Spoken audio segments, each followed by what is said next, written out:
Good evening and welcome to the Rhythm Notes of Health with me, Kai Ianta.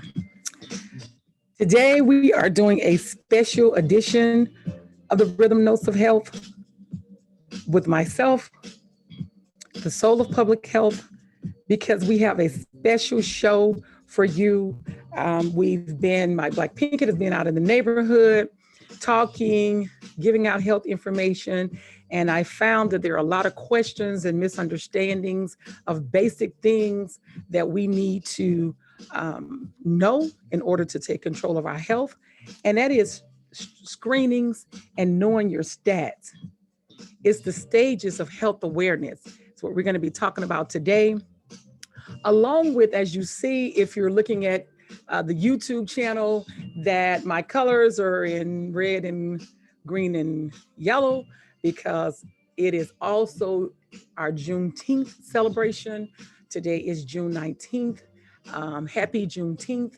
Happy Freedom Day. Happy Liberation Day. We are also going to talk about that because if you don't know where you came from, you absolutely will not know where you're going. I am so excited about this show. So, without further ado, let's get started with the rhythm notes of health. So, how's everybody doing today? I hope everyone is doing good. We are hoping that this show is not going to be long today, but we'll see how it goes because I have a lot of information that I need to make sure that you are aware of and that you are conscious of in understanding your health because you can't possibly take control of your health if you don't know your stats. So, what do we mean when we say know your stats, or what I often say? And you can always visit us on blackpink.org, our website.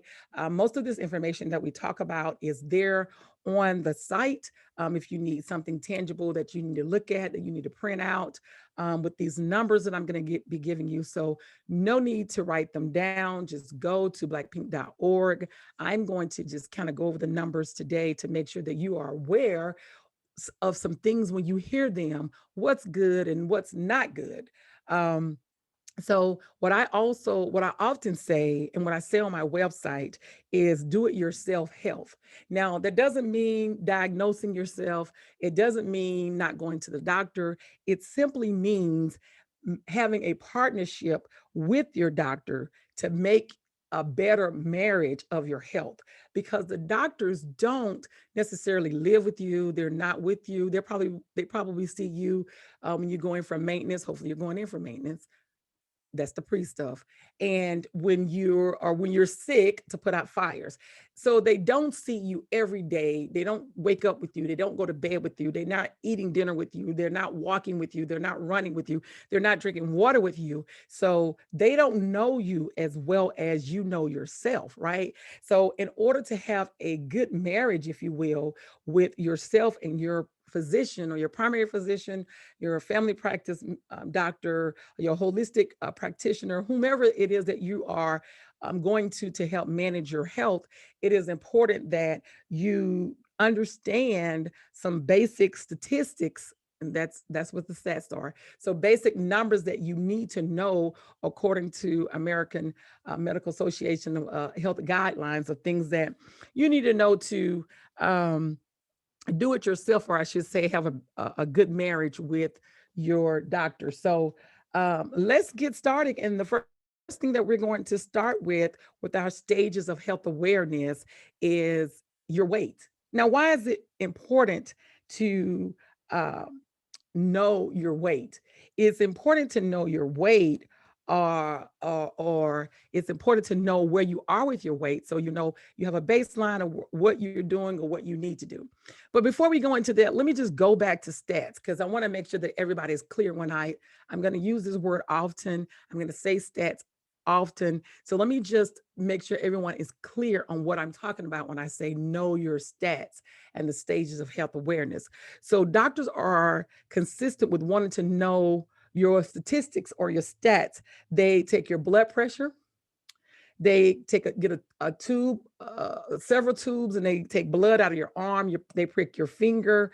because they're wanting to know where your numbers are based on the guidelines that are given to them to say that you're healthy, you're functioning, or something is not off. So when I say stats, I'm talking about the guidelines that are given by the American Medical Association, that saying that this is where people need, and they've studied this over years, and they studied with several people to say these are the guidelines, or these are the numbers, or the baselines, if you will, that people need to know and understand to just be functional and healthy, right?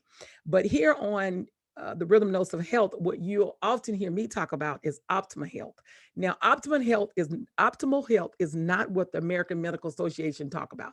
They're just talking about the normal statistics that you need to live a healthy life, right? To be healthy and not be sick and not get diseases, those things. They're just talking about the numbers that you need to function at a normal basis, if you will. So I want to make sure that everybody's clear on that. The American Medical Association and your physician, right? Mainstream physician, most physicians are just wanting to make sure that you are at functionable levels where you can function daily, right? That you're not bedridden, that you not on dialysis, you don't have heart disease. They're just giving you numbers that you need to function in a normal capacity, if you will. So I often talk about optimal balance. And when I talk about optimal balance with the team of physicians and health professions that partner with Blackpink, is I'm talking about what you need to make sure that not only you have this normal balance of things that you need to have, or normal uh, uh, um, or normal guidelines or normalcy, or to function in a normal way, but you also have this optimum balance, right? So optimum balance, is something more could be, people would say maybe it's an extreme, an overage, if you will. But it helps you to, if you start to have some depletion, that once you start to deplete, you're not at dropout, or you're not at, I got to lay down. You're now at that normal balance where American Medical Association said this is where you need to be.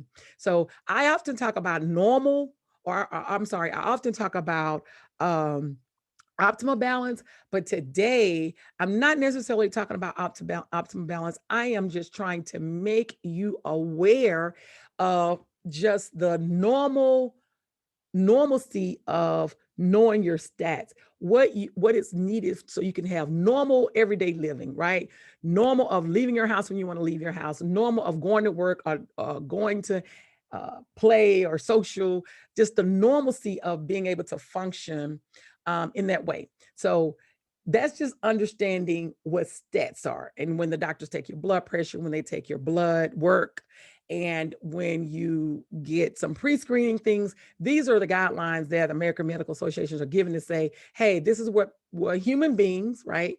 I often say that because that we're part of the animal species, but we're the highest form of animal species because we're the human beings. So where human beings should be functioning to live a normal, if you will, and we're talking about medicine and health, a normal, healthy life, if you will, right? Or they use these statistics or these stats to say if your numbers are too low, if you need some vitamins, if you need some other things to help you get to balance, or if your numbers are too high, if your blood pressure is off, if your glucose levels are off, and this is the baseline that they use to decide where do we go from here. So the importance of knowing your stats, because it makes you aware of where do you go from here when you leave the doctor's office. Are you good with your numbers and your stats, or do you need to have some type of maintenance when it comes to your numbers and your stats? So let's get into weight. And we're not going to go into details of weight, because weight, of course, is different with everyone. And the most important thing when we talk about weight is making sure that you understand that with different people, there are different weight factors. You have to consider a lot of things. You have to consider your age, your height, your body figure, how you gain weight. So we often say there's no ideal weight, right, with each person because of these factors of your muscle fat ratio, your height, your sex, your body shape, and your distribution of body fat is what's important in understanding what's ideal, right? So we're not going to necessarily get into what's ideal. I don't need y'all coming at me and saying, well, she said this, because there are some people who are underweight, if you will, or very thin in appearance to the eye that are not healthy. So we're not going to use weight to determine whether or not you're healthy, right? We're not going to utilize ideal weight to determine whether or not you're healthy, but we're simply going to utilize weight to help you understand when your weight is, as we say, or in the health field or public health, we say obese. And obese is simply saying that you're overweight, or is defined as abnormal or excessive fat. So when doctors say you're obese, we look at it as like, oh my gosh, we're looking at it as we're saying you used to be a part of my 600-pound life. No, that's extreme obese, right? That's morbidly obese, meaning that you could die anytime and most of your organs are being smothered by fat, all that. That's extreme obese. But most of us are obese because we're not in the guidelines of where the National Institute of Health and American Medical Association is saying that we should be in for a healthy weight, if you will, especially if you're having some numbers or some stats. There goes their words that are off, right? Based on the normal guideline. We're not talking about optimal balance. We're just talking about normal guidelines. So here goes. When we talk about weight, we know that it is often referred as your body mass index, right? And this is a common tool that's used to decide whether or not a person has an appropriate body weight, right? So when they and there are several websites that healthypeople.gov is a very good website to visit. Healthypeople.gov is a very good website to use. They have a tracker on there. You can go in there, you can put in your weight, you can put in your height, and it'll tell you your BMI or your body mass index. So it'll tell you that, right? So I just want to go with some basic numbers. We're not going to spend a lot of time with this because we have a few things that we need to cover in understanding and knowing your stat and the stages of health awareness, right? So if your BMI is less than 18.5, that means that you're underweight, right? And if it's between 18.5 and 24.9, that's ideal. So 18.5 and 24.9 is ideal weight, right?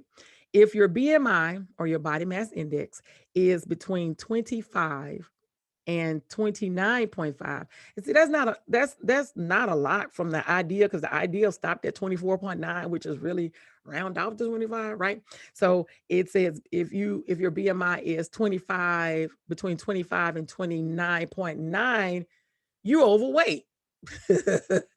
Oh boy, I'm laughing because listen, last time I checked my BMI, it was overweight and damn near to be at obese. And I'm 5'11", and I know you can't see it because I carry it well, and I walk and I play tennis, but I still need to lose some weight. So I'm on this journey with you. You're not on this journey alone. I too need to, according to this BMI, I need to do some more work, right? So we can work together, right? I say make one small change, right? So, and then so it says if your BMI is over 30, that's obesity. So listen, so I said I'm 5'11", and my BMI is at obesity levels. We're gonna go on this journey of losing weight and getting a trainer and doing some. I clearly need to do some more walking and some more running and some more playing tennis, because I need to get my BMI down to, I'm not even trying to make it down to ideal at this point. I'm just trying to make it down to overweight, right? And then I'll get to getting to ideal. So, listen, we're not going to be too, I'm serious about what I'm saying, but I want you to be able to understand that being, you have to be aware. The first step is to be aware when we're talking about the stages of health awareness. The first step is just be aware of it. So I'm aware that, okay, according to this chart, I'm obese. I know you may look at me and you be like, oh, yeah, you're fine. But according to the chart, right, and the stats, I am obese. So I need to go down a step and get between 25 and 29.9 and become overweight, and then get to 18.5 and 24.9. And that's ideal. So yeah, let me just get there to that. Let me just one step at a time. We all just gonna get to one step at a time. So why are we concerned with your BMI being at 30 and over, right? Being in obesity or being overweight. Why are we concerned? We're concerned because you can now, you're overweight means you can also be unhealthy. It's not saying that everyone is unhealthy, right? It's saying that you can be unhealthy, and this can cause you to have type 2 diabetes, high blood pressure, or cardiovascular problems. So the importance of understanding, knowing your stats, and that's getting on a scale. Do not, I repeat, do not get on a scale every day. It'll drive you crazy. You will be insane. You'll be wondering, oh my gosh, my weight fluctuates. Because your weight is going to fluctuate. If you had a whole bunch of water this day and the next day you didn't have as much water, if you have heavier clothes on, all those things are going to fluctuate your weight. What I suggest is that you pick a day of the week, whatever day it is. For me, it's Sunday, right? Because we're starting the new week and I want to see where I'm at. So for me, it's Sunday. So every Sunday morning, I get on the scale, right? And it's best to, of course, get on the scale with no clothes on. So, because you don't want to add on my sweater I got on, my shirt I got on, all this extra is going to put extra pounds on. I just want to know the bare, authentic, I guess, transparent weight. And for me, that is getting on the scale with the no clothes on to figure out where you are with your weight. And I would say just once a week to get on the scale, and that's being conscious of where you are with your weight. You're gonna have to get on the scale. Recently, we've been at a couple of Juneteenth events, and we're gonna talk about that again later. But at the events, we were doing blood pressure checks, and we were having you to get on the scale. And you will not believe the conversations that I was having with people who was like, you want me to get on the scale? Like, I'm not getting on the scale, like, because and I'll be like, okay, but it's just nobody's gonna see it. It's just me and you over here, and I'm gonna write it on the card. But you gotta know where you are with your weight to know, do I need to lose weight? Am I good with my weight?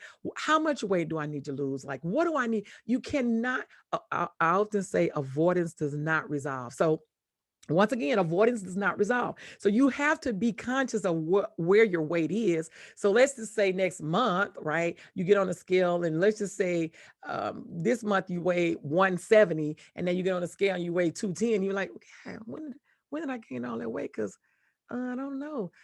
But if you know that I went back in June to this event and I got on the scale and they said that I was at 170, so that had to be a month or two. They had to be 2 weeks or so. That's important of knowing how fast you gain weight or how fast you lose weight, and going to the doctor and it's like, hey, you've been sick. Like, when is the last time you check your weight? You have to just be conscious of knowing what your weight is. When we say know your stats, the stages of health awareness, you have to be conscious of just knowing where your weight is. So not everyone who carries extra weight develop health problems. Let me say that again. Not everyone who carries extra weight develop health problems. So that means that, sometimes, I often say the football players, the ones who are on the line, and I'm not going to get into all that because I'm really not a sports person like that other than tennis. But sometimes, the people who play on the line, who play defense, they're bigger, they probably eat more, but they work out. So they're not so much not healthy, right? Because they're overweight when they get on the scale based on the guidelines, but they're not um unhealthy with their weight. So that's why I say not everyone who carries extra weight develop health problems, because they probably are moving around way more than most of us are moving around. So we talked about the weight, right? We talked about the BMIs, and again, you don't have to write those things down. You can visit blackpink.org or go on to do it yourself, or Screen is 101, and it'll have all of these numbers in here. Just want to talk about them with you, get them at the forefront of your mind, at the conscious part of your mind, I should say, so they can now be embedded on your subconscious. So you'll be aware of knowing your stats.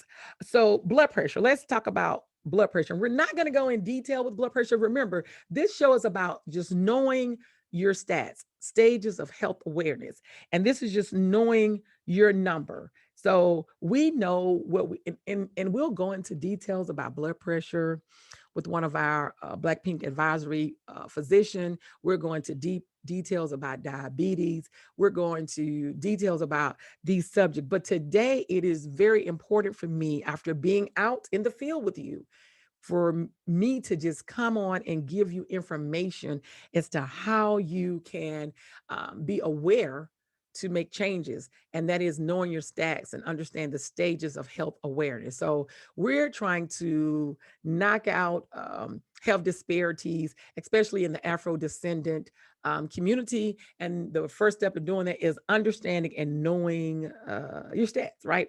So let's talk about blood pressure numbers really quick. So, the basics of your blood pressure. So it is important when you're taking your blood pressure, right, that you have settled yourself down. Sometimes you go right into the doctor's office, they take your blood pressure, your heart rate's up, your blood pressure's up, and your readings are going to be a little off. So it's best that you take some deep breaths, sit down. It is important also that you urinate, because you don't want to take your blood pressure if your bladder's full and you have to use the bathroom. It's important that you urinate. It's important that you settle yourself down before you take your blood pressure.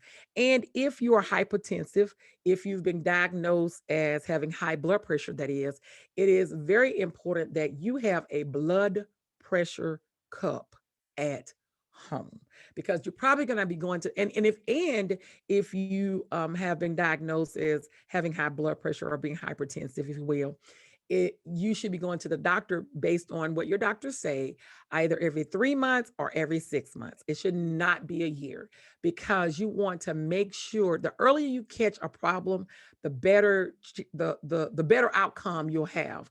So you want to go. They normally give you a prescription for every 3 months, or they give you every 6 months.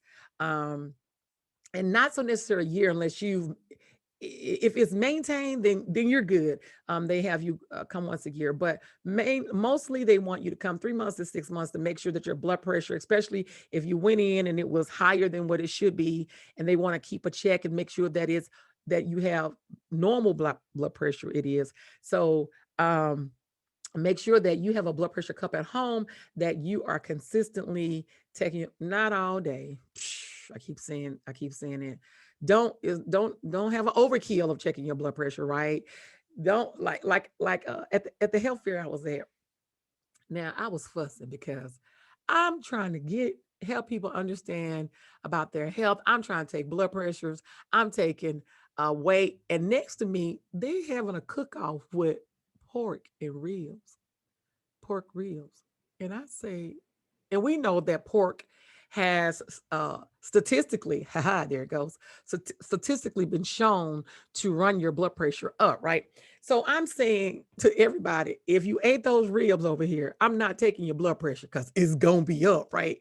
And it was hot outside. So if we're taking your blood pressure in the heat, it's going to be up, right? So you have to remember those variables when you are taking blood pressure. So if you've been drinking alcoholic beverages, if you have been eating what you haven't been eating, 9 times out of 10, your blood pressure is going to be up. It is best that if your doctor tells you to monitor your blood pressure before you go to bed, or when you go in the morning time, then that's what you should do. But I would suggest that you take your blood pressure just so you can get a baseline first thing in the morning when you wake up, right, at rest. So you woke up, before you get up, before you start moving, get dressed, take your blood pressure to see what your reading is and write it down.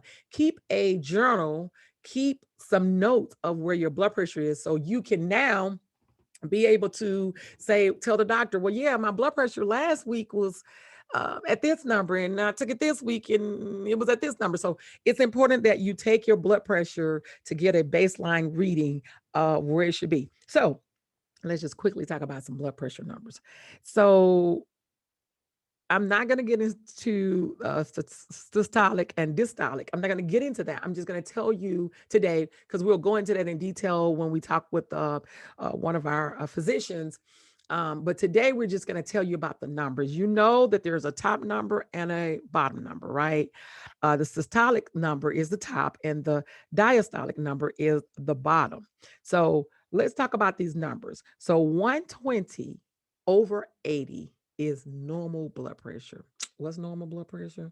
120 over 80. Top number 120, bottom number 80. That's normal. Now, because I said we're just going to talk about normal, but let me just say, because I work with cardiologists, of course, I have a very well-versed team, if you will, a Black Pink advisory team. And the cardiologists say that the normal, really, remember we talked about normal statistics of what the AMAs or medical association talks about to have you function normal. But they also say that it is great to have your blood pressure 117, 116 over 72, over 76. That's like great, right?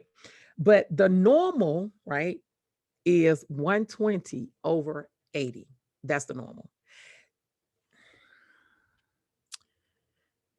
My hesitation right here is to just make you aware of something I became aware of. If you live in a certain part, a lot of our urban neighborhoods, if you will, um, there are some doctors, and I'm totally in disagreement with this. There are some doctors who would tell a patient when their blood pressure is 120 over 90 that they're good because the people in this area, that's their blood pressure. Or if it's 130 over over over 90, that, oh, it's good, like this is just your baseline, this is where you should be. And no. That may be where they've decided that because of your other health diseases that you are okay with being at, and they're not going to be able to get it lower than that, right? But it's okay to ask the doctor. Remember, perfect marriage, patient, doctor. It's okay to ask questions. There's no question that's a bad question. There's a If they tell you that your blood pressure is 120 over 90 and that is fine, ask them to define fine, because say, I thought it was supposed to be 120 over 80, right? For as normal. So why is normal now? Why is the meter now being moved to 120 over 90? If 120 over 80 is normal, 120 over 90 is not normal. Can't be, has never been. Tell them that I told you. They can get mad at me, but I'm telling you, it because it's only in certain neighborhoods, which urban neighborhoods, if you will, that Afro descendants, most times, most often, the doctors are saying that 130 over 90 is a good blood pressure. It bothers the stew out of me. It is not good. Not when the guidelines say 120 over 80. If it's 120 over 80 all day, it's 120 over 80, right? Then let's get it to 120 over 80. Now, if you're saying because I have all these other diseases going on that the best blood pressure I'm going to be able to get at my age is 120 over 90, then say that. Don't tell me I'm good. Explain why I'm good. So ask the doctors questions. Have a perfect marriage with the doctors to say, why is this? Why are you saying 130 over 90 or 120 over 90 is good when the normal is 120 over 80? Now you only know this because you're learning what the stats are, what the normal stats are, right? You only know this if you're aware of what they are. Don't allow the doctors to just tell you so. Let me just be clear. Let me just make clarity to this, because y'all don't go in there trying to run the doctors and they don't been to medical school, and they not Google, but they help probably make Google who it is today. So don't go in there trying to tell the doctor what to do. What I'm telling you is, what I'm suggesting is that when the doctor give you numbers that you are aware of what the of normalcy is, and it's not that, then ask them nicely, nicely, what are the normal numbers? And why did you say I'm good with having 120 over 90 or 130 over 90? Why are you saying that's good when the normal is 120 over 80? So ask questions to just get to the bottom of, like, because that's not normal. And if it's normal, then it should be normal in urban neighborhoods, and it should be normal in not urban neighborhoods. And I'm gonna leave that part right there. I'm not gonna get into all that. And it's Juneteenth, and yeah, I'm going to just stay focused. So, okay, so normal is 120 over 80, right? 120 to between 120 and 129, top number in 80. So if the top number is over 120, look at that. It's elevated, right? So see, we just talked about that. See, now, because I don't even have to go in detail about that, because we just talked about that. Because I just said that if they say 130 is like normal, it's like it can't be normal, because the normal is 120. So right now I'm telling you, if it's over that, if it's 120, between 120 and 129, top number, and the bottom number 80, it is now elevated. So it's no longer normal, it's elevated. And it could be elevated for several reasons. So doctors, they'll say, oh, it's just elevated a little bit. Let's check you when you come back to see where we are. And if it continues to be elevated, they'll move from that. And then if it's 130, your top number, between 130 and 139, again, you don't have to remember these numbers. It is on my website, blackpink.org. These numbers, we're just kind of going over them. So if it's between 130 and 139, top number, and the bottom number between 80 and 89, you are stage 1 hypertensive, the stages of health awareness.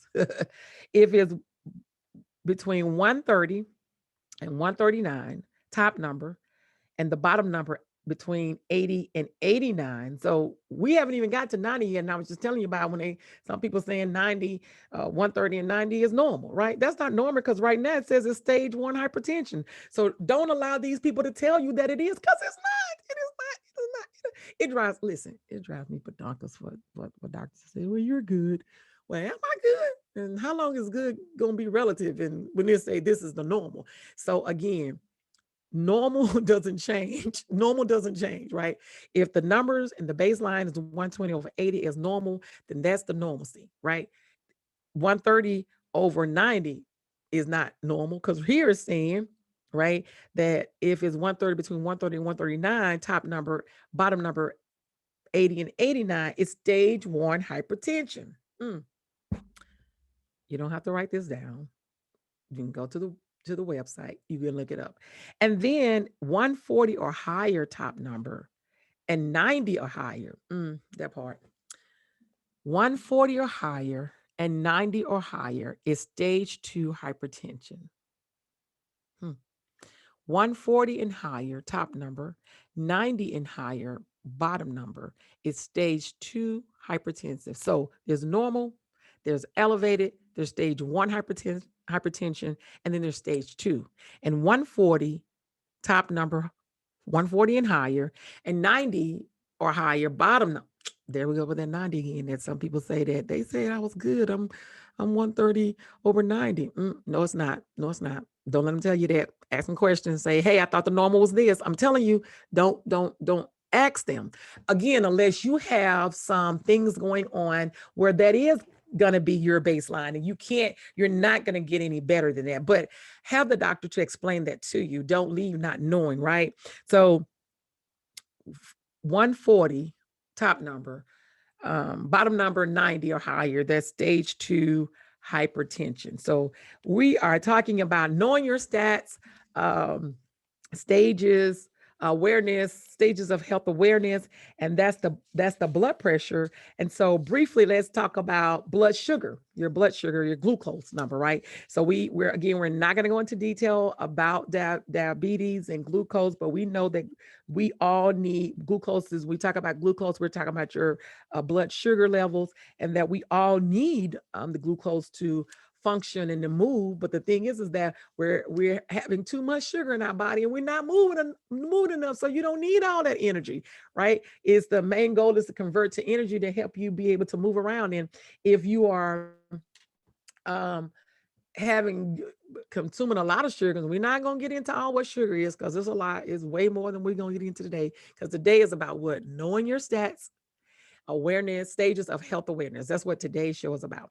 So when we're talking about the blood sugar chart, I'm just going to give you some basic guidelines. If you're diabetic, you probably already know this. And the other thing is, if you're diabetic, you should have a machine at home that you are able to be aware of what your numbers are, because if you don't eat, your numbers can be your blood sugar numbers can be one thing, and if you overeat and eat too much glucose or sugar, it can now be at another number. And it's important to know your baseline, to know where you are when you're talking about your blood sugar chart. So dangerously low is 50. It's again, you don't have to write this down. You can go to the website blackpink.org, go under screenings 101, and it'll have the blood pressure chart, and it'll also have the blood sugar chart. So dangerously low is 50, right? And you are high risk and you should seek medical attention if your blood sugar is 50, right? And then the normal, right, is 180. I'm sorry, that's not right. Not 180. That's not right. That's not right. That's not right. I'm somewhere else. So or I got a little dyslexic because I'm reading wrong. But it's 72 and 108. That's normal. So not 180. It's 72 and 108. That's normal. You're not at any risk, right? Borderline is between 120 and 180. You're borderline high sugar, blood sugar. Your blood sugar levels are borderline if you're 120 and 80.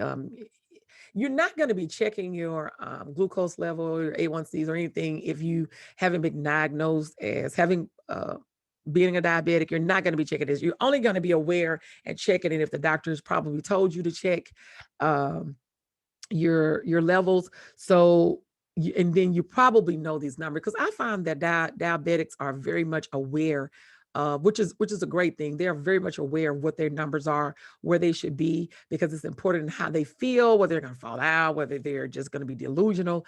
They are probably one of the most health conscious population, if you will, when it comes to knowing and understanding your stats is diabetes or diabetics, if they're trying to stay in a normal range and function at normalcy, if you will. Now you have some people who just don't care, which is horrible, and they just the doctor gonna try to give you something to maintain, and you're gonna be like, I'm gonna take it, and you don't want to be aware of what your numbers are. And I'm going back to what I said in the beginning, that avoidance does not resolve. So the borderline levels are 120 and 180. And then the high levels are 215 to 280. So 215 to 280s are high levels of your blood sugar.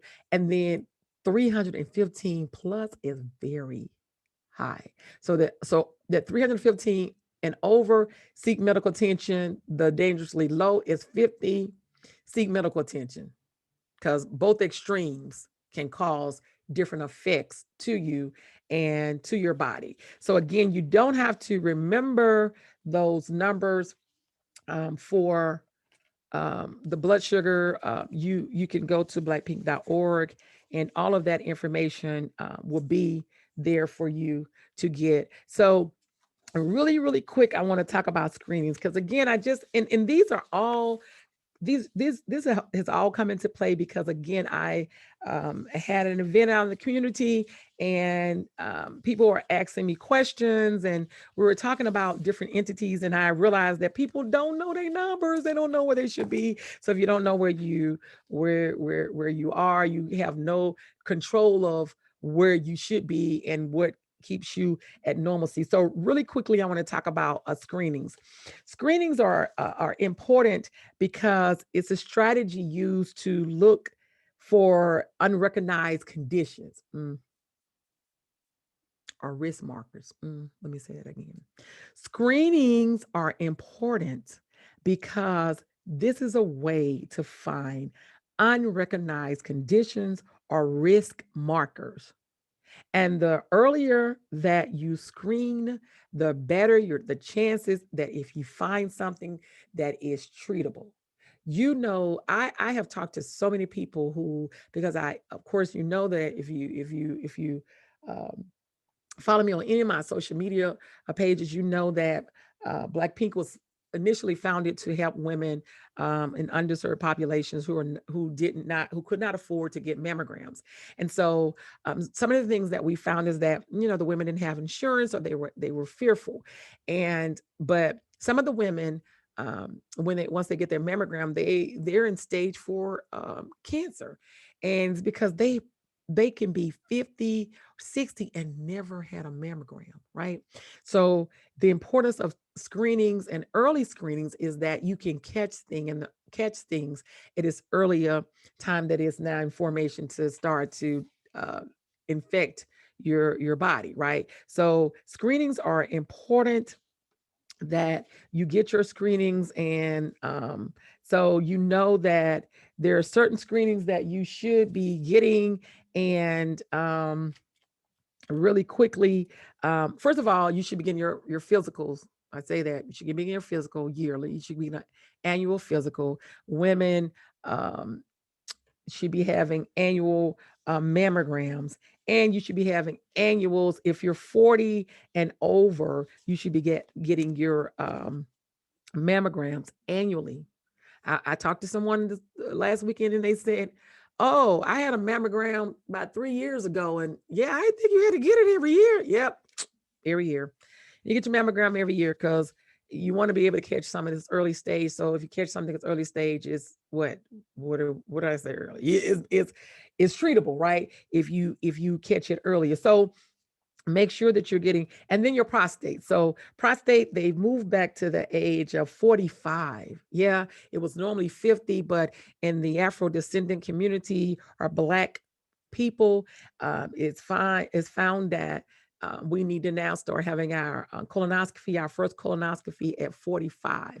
And then depending on the outcome, you go back every 10 years, or some people may have to go back every 5 years. And but you have to get that um, colonoscopy done to make sure that you are checking these things. So prostate screening should be done with men over the age of 50, and that should also be done annually. So your prostate exam, like your mammogram, should be done annually for men over 50. In addition to that, there are several screenings depending on your disease that you have, that you should be getting based on the recommendations of your health practitioner, your holistic practitioner. So make sure that you are conscious of, when should I come back? When should I get treated when it comes to injury and violence, when it comes to mental health, when it comes to maternal, infant, and child health, which we will be talking about a lot of here at the Rhythm Notes of Health. But there are different screenings that you should have at a different age. And again, you don't have to write those down. They are all on blackpink.org. If you follow me on, I'm a little older, so I can't keep up with follow and like and all that stuff. But on one entity, social media, you're following, the other one you like. But make sure you're keeping with the pulse of what Blackpink and the Rhythm Notes of Health is doing, and how you're able to uh, be in contact with all these things that need to be done with their screening. So I hope that you've gotten the information that you need when it comes to knowing your stats and your stages of health. We talked about vitamin D, so I want to just say, please listen to the vitamin D podcast. It talks about, you should, every time you get your physical, you should be getting your vitamin D levels checked. We talked about the baseline of vitamin D, and then we talked about optimal balance. And be clear, you want to have optimal balance when it comes to your vitamin D. Most of us are deficient in vitamin D unless we have been getting screened, and we're now taking D3 for maintenance or D2 for your initial boost for normalcy.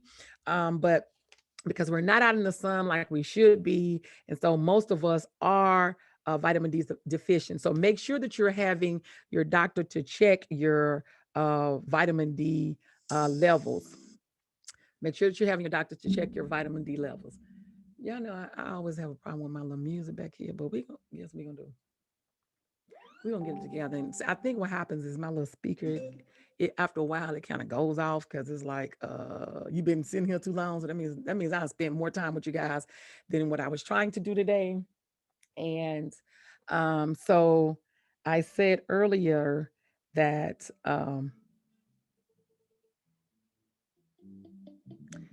today is also a, let me see, we can't really see my little, um, let me get the light off of it so you can see it.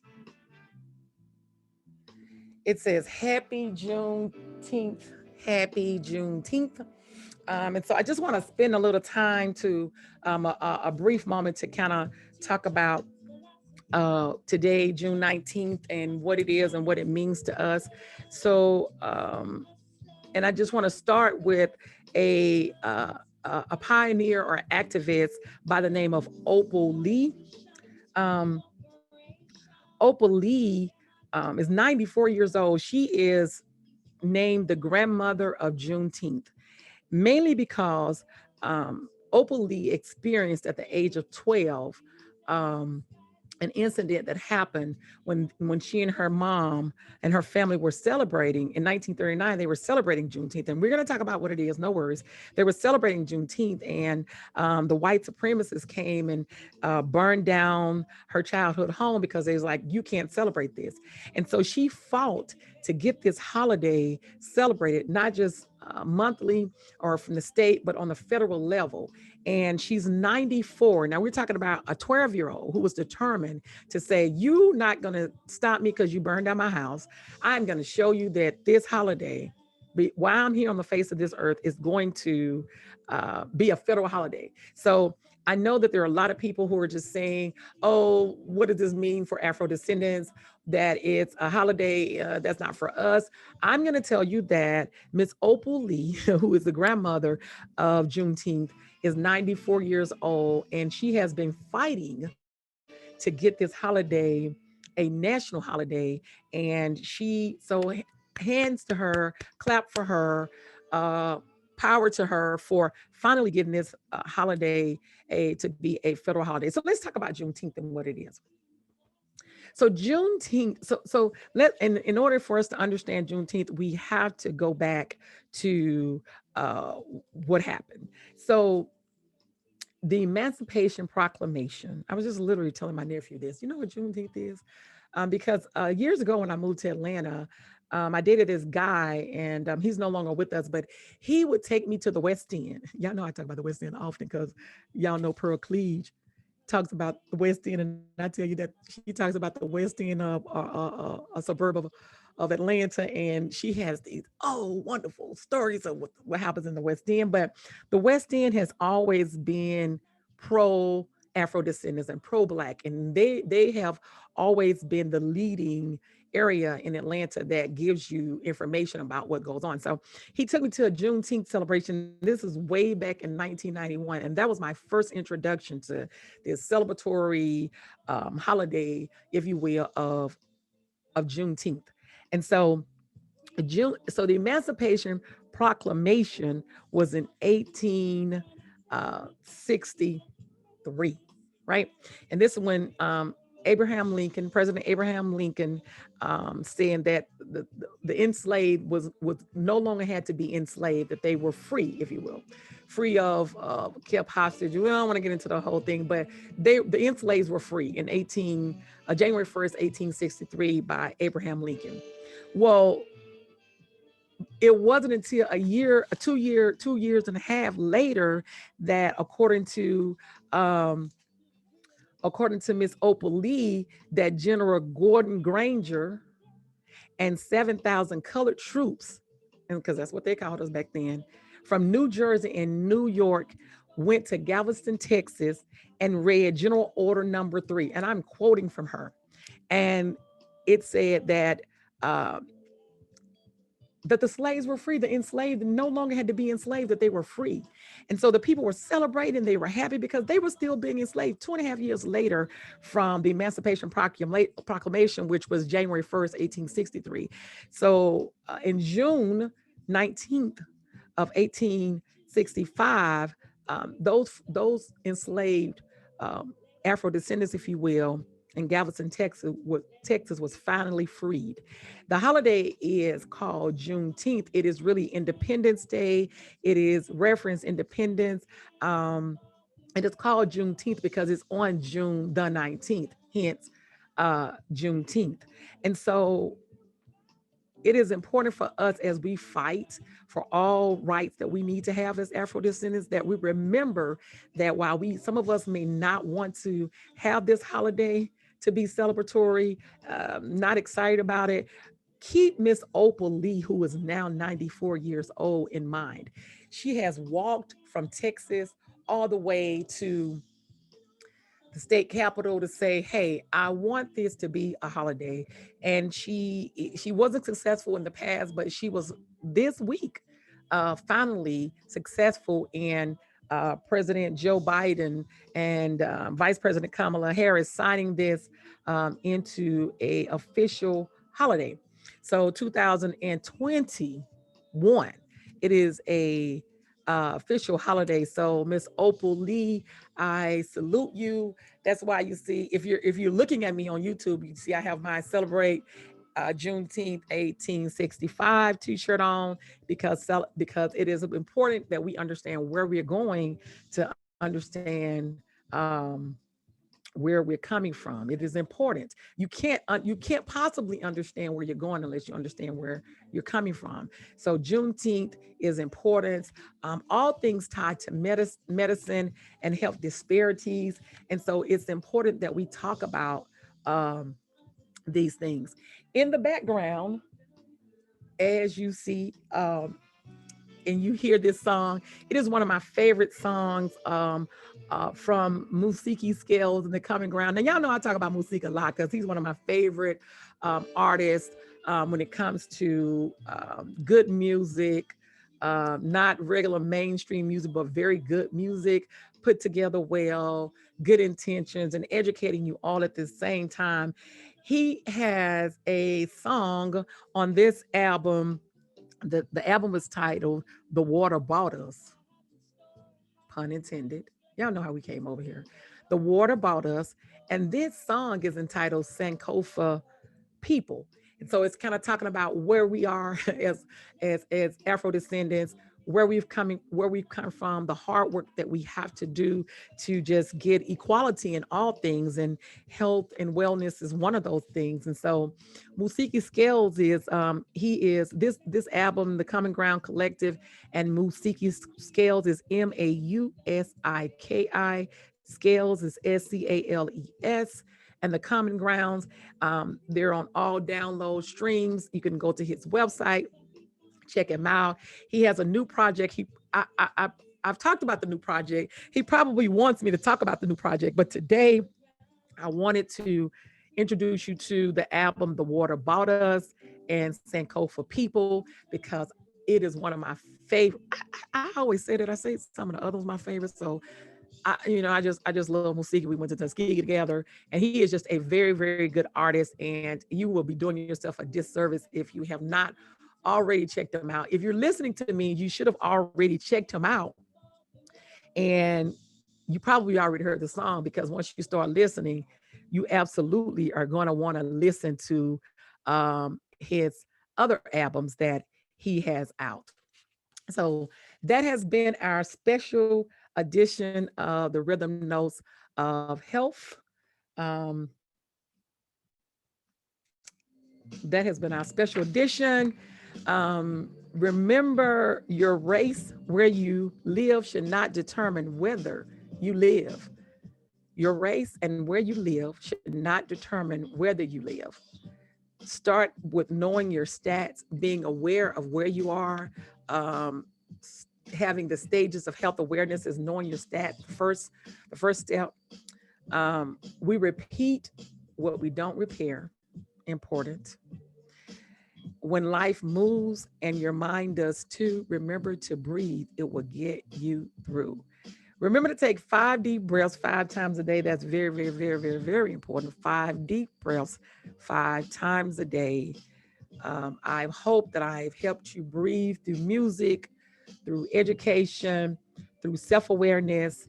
We'll be back soon with our regular scheduled program with our advisory team, helping to educate you. We're going to finish up that women's series because we are ready to get going with the men's series. I have the urologist ready to go. I have the therapist ready to go. We are ready to handle this men's series. Thank you for your time. Happy Juneteenth. Happy Independence Day. Continue to fight. Continue to fight in what you believe in. Continue to help those who are less fortunate. Continue to move forward, being conscious of your health. Let's all stop being obese. Let's all get to a healthy weight. Let's keep moving. And you can't do it by yourself. Get someone to help you. I'm Ianta. I'm the soul of public health. It has been a wonderful, wonderful Juneteenth. Happy Independence Day. Bye.